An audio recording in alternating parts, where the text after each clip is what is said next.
کبھی بھی دنیاداروں سے امیدیں وابستہ نہ کریں۔ ایک بات سنیں بڑی شاندار، امام غزالی نے لکھی ہے۔ امام غزالی فرماتے ہیں کہ ہارون رشید نہ حج کر کے واپس آیا بغداد میں، تو کونے میں حضرت بہلول دانا بیٹھے تھے، رش بہت تھا، مجمع بڑا تھا۔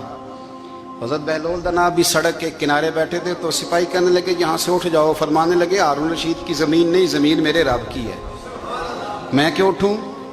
وہ قریب سے گزرا تو سلام لی، تو آپ نے اس کا پروٹوکول دیکھا تو فرمانے لگے ہارون رشید تجھ سے تگڑے تگڑے موٹے موٹے پروٹوکول میں نے لوگوں کے دیکھے ہیں، اور یہ جو تیرے دائیں بائیں آج تیرے نعرے لگا رہے ہیں، یہ پہلے ان لوگوں کے نعرے لگایا کرتے تھے، اور تھوڑا وقت گزرنے دے، جو تیرے بعد آئے گا نا، یہ سارے پھر ان کے نعرے بھی لگائیں گے۔ تو جھوٹ کی دنیا میں زندہ ہے، ان سے تو نے امیدیں وابستہ کی ہیں، یہ کل اس کے نعرے لگائیں گے۔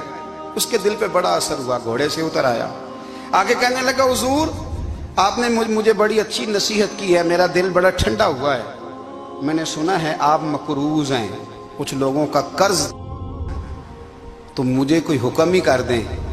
آپ ہنسنے لگے، فرمانے لگے یار تو بڑا ہی بیوقوف ہے، بڑا ہی بیوقوف ہے تو، میں تجھے نصیحت کر رہا ہوں تو مجھے الجھا رہا ہے، حضور کوئی حکم کر دیں۔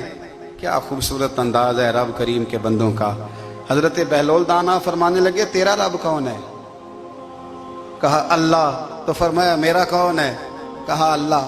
فرمانے لگے یہ تو نہیں نہ ہو سکتا کہ اللہ ہارون رشید کو دیتا رہے اور بہلول دانا کو بھول ہی جائے، یہ تو نہیں نہ ہو سکتا کہ ہارون رشید کو دیتا رہے اور بہلول دانا کو بھول جائے۔ فرمایا اس کا دل، اس کا ارادہ ہوا، ارادہ قدرت ہوا کہ بہلول مقروض رہنا چاہیے، تو اگر رب مجھے رکھنا چاہتا ہے، دکھ قبول محمد بخشا راضی رہن پیارے، اگر وہ چاہتا ہے میں مقروض رہوں تو میں بھی چاہتا ہوں کہ میں مقروض ہی رہوں، یہ تو نہیں نہ ہو سکتا کہ تجھے دے اور مجھے نہ دے۔ فرمایا میری تجھ سے کوئی امید نہیں، مجھے جب بھی دے گا میرا رب بھی دے گا، اور وہ دے گا تو پھر انشاءاللہ خزانے کھول کے دے گا۔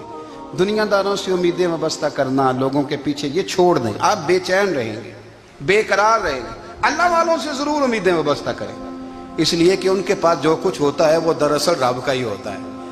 لیکن سیٹھوں سے، نوابوں سے، سیاستدانوں سے باز آ جائیں، ہماری بڑی امیدیں وابستہ ہیں۔ میں اکثر کہتا ہوں جتنے پھیرے نوکری کے لیے دنیا دار کے دروازے پہ لگائے ہیں نا، اس سے کم دفعہ مسجد میں نفل پڑے ہوتے تو رب اتنی بڑی مہربانی فرما دیتا۔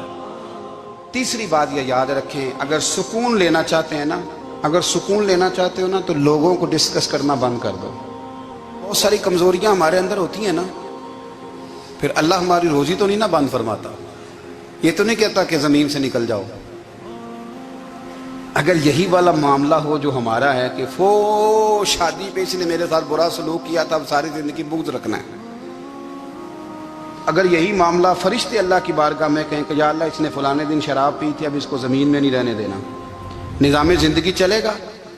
تو اگر اللہ ہمیں معاف کرتا ہے تو ہم بندوں کو معاف کیوں نہیں کرتے؟ آپ یقین کریں اتنی لمبی عداوتیں، اتنا لمبا حسد، اتنا لمبا بغض، اتنا لمبا۔ حدیث میں نے پڑھی، میں حیران رہ گیا۔ میرے نبی کریم علیہ الصلوۃ والسلام نے فرمایا اپنی بیوی سے کبھی بغض نہ رکھنا، اگر اس کی ایک بات ناپسند ہو تو اسے چھوڑ کے وہ بات دیکھو جو تمہیں پسند ہے۔ میں اس حدیث کو پڑھ کے سوچنے لگا کہ کیا بیوی کا بھی بغض رکھتے ہیں لوگ؟ اب حضور نے کہا ہے تو اس کا مطلب ہے لوگ بیوی کا بغض بھی رکھتے ہیں۔ اب اس پر استدلال کر کے مجھے کہنا پڑے گا کہ سسرال والوں کا بغض بھی رکھتے ہیں، کہنا پڑے گا کہ بھائی کے سسرال والوں سے بھی بغض رکھتے۔ اس حدیث کی روشنی میں سمجھا کہ لوگ بھابھی کا بغض بھی بغض رکھتے ہیں، بغض، ورنہ عادتیں تو ہماری بھی کئی بری ہوتی ہیں۔ اگر عادات ایک وجہ بنے اختلاف کی تو عادتیں تو ہماری بھی کئی بری ہیں، لیکن ہم اپنی بری عادتوں سمیت اپنے آپ سے پیار کرتے ہیں، اور سامنے والے کی ایک بھی عادت بری ہو تو اس سے بغض رکھتے ہیں۔ بغض نہ پیدا کریں۔ میرے نبی پاک علیہ الصلوۃ والسلام نے فرمایا کچھ چیزیں تمہارے دین کو مونڈ ڈالیں گی، تباہ کر دیں گی، کاٹ دیں گی۔ حضور کون سی؟ فرمایا حسد، تکبر اور بغض، یہ تمہارے دین کو تباہ کر دیں۔